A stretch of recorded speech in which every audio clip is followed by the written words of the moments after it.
Zdravo svima, moje ime je Filip i u ovom tutorialu pokazat ću vam kako da isečete i zamenite pozadinu na slici u Photoshopu.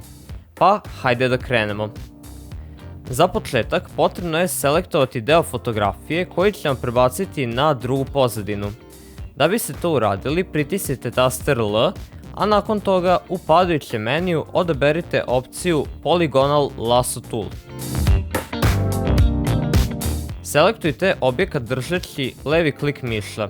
Imajte u vidu da je isti neophodno što preciznije selektovati kako bi finalna fotografija delovala što realističnije, tako da bi ovo moglo da potraje.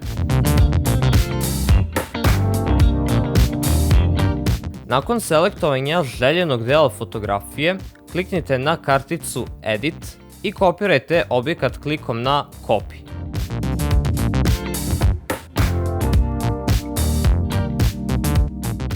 Sada otvorite drugu sliku na kojoj ćete kopirati sam objekat i pritisnite Ctrl, odnosno Command ukoliko radite na Macu i taster V.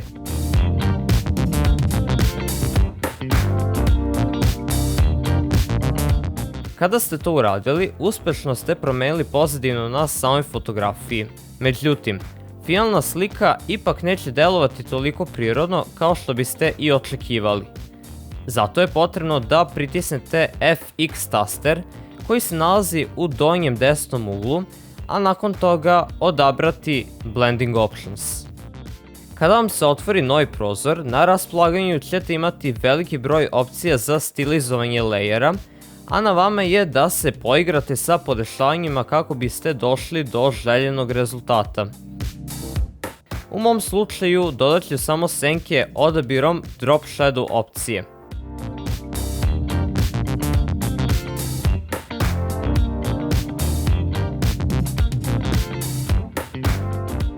I to bi bilo sve za danas. Ako vam je ovaj tutorial bio koristan, like, share i subscribe, a mi se vidimo u narednom klipu.